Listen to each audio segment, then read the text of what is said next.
Halo Bapak Ibu Guru semua, perkenalkan saya Furkon dari SMA Negeri 7 Kerinci. Saya mengajar mata pelajaran IPS pada fase E.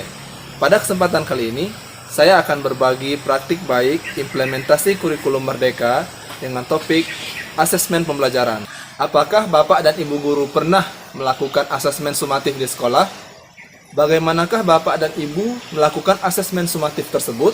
Kemudian, mengapa asesmen sumatif itu penting untuk dilakukan di sekolah? Pada mata pelajaran IPS di fase E ini, kami menerapkan asesmen sumatif pada setiap topik atau materi agar ketercapaian tujuan pembelajaran siswa dapat dipantau secara berkelanjutan. Lalu muncul pertanyaan, mampukah seorang guru untuk menilai siswa yang sangat banyak di setiap kelas dan setiap kali pertemuan? Lalu, bagaimana cara guru dapat mendokumentasikan seluruh hasil asesmen tersebut? Apakah guru harus terus membawa buku penilaian ke dalam kelas untuk bisa menilai siswa? Jika kita pikir-pikir lagi, memang akan sangat merepotkan jika menerapkan asesmen sumatif untuk setiap materi.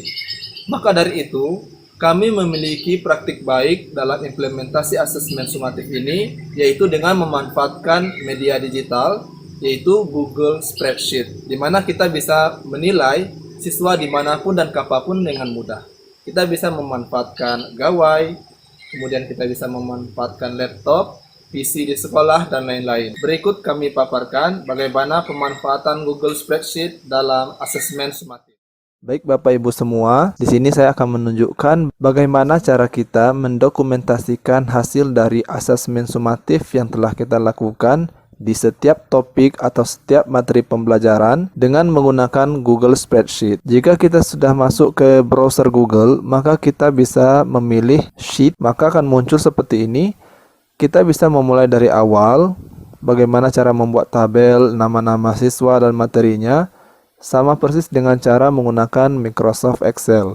Tapi perbedaannya, spreadsheet ini bersifat online, jadi dapat dibuka di mana saja, termasuk di handphone. Saya contohkan asesmen yang sudah pernah saya lakukan pada semester genap ini. Sebagai contoh, saya mengajar ada di 10 kelas di fase E, dan di sini kita akan mengambil contoh dari fase E kelas 1 yang terdiri dari 34 siswa. Jadi cukup sederhana, kita cukup membuat tabel nama-nama siswa yang akan kita nilai di setiap kelasnya. Kemudian kita membuat materi atau topik pembelajaran. Kemudian kita menyalin nilainya setiap hari yang dapat kita lakukan di dalam kelas, ketika siswa presentasi, mengerjakan tugas, ataupun kita dapat merekap nilai dari tugas-tugas siswa seperti di ruang guru ataupun di waktu luang. Sebagai contoh di sini, kami telah belajar tentang lapisan bumi, batuan, tenaga, tanah, cuaca dan iklim, perairan darat, siklus hidrologi, dan perairan laut. Di sini saya merekap nilai siswa berdasarkan dari tugas, observasi, dan teknik lain yang saya gunakan. Kemudian saya salin langsung di dalam tabel sesuai dengan namanya. Lalu di sini kita dapat melihat siswa yang nilainya masih kosong karena belum menuntaskan materi tersebut. Kemudian dari dokumentasi asesmen sumatif ini,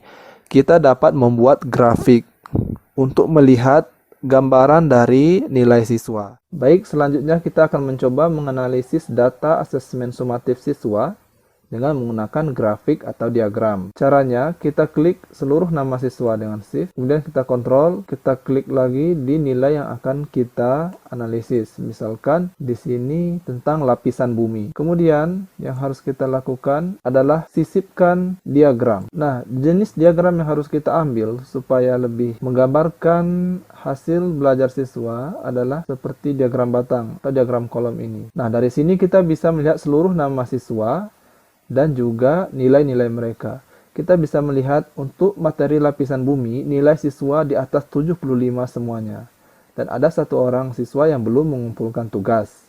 Jadi kita bisa memastikan bahwa siswa yang telah mengumpulkan tugas memiliki nilai yang bagus. Selanjutnya kita contohkan kepada nilai yang variatif. Sama seperti tadi, kita shift dan klik semua nama siswa. Kemudian kita kontrol misalkan pada materi siklus hidrologi. Kita kontrol dan tahan, tekan shift lagi. Kita sisipkan diagram, kemudian kita ambil diagram kolom. Nah, dari sini kita bisa melihat nilai siswa secara variatif. Ada siswa yang mencapai nilai 100 Namun ada siswa yang mencapai nilai kurang lebih 25. Hal ini menunjukkan siswa ada yang telah menuntaskan materi namun nilainya masih kurang sehingga perlu bimbingan lebih lanjut.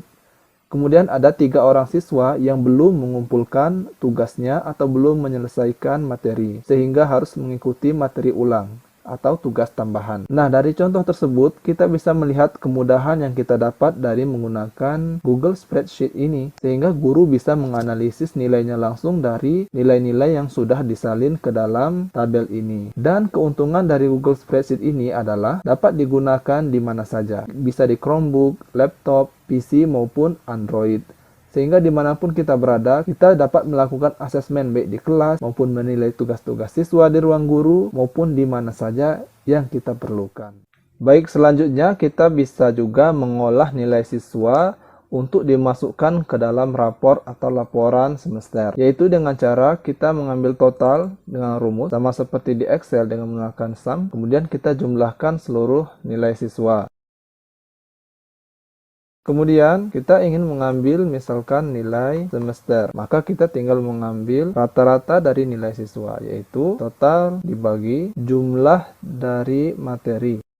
Kemudian kita akan mendapat nilai rata-rata dan kita ambil isi otomatis. Dari sini kita bisa mengamati nilai semester siswa, ada yang masih jauh di bawah dan kemudian ada juga yang sudah lengkap.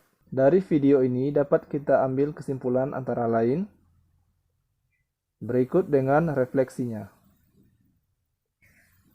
Sekian yang dapat saya sampaikan. Terima kasih dan semoga bermanfaat.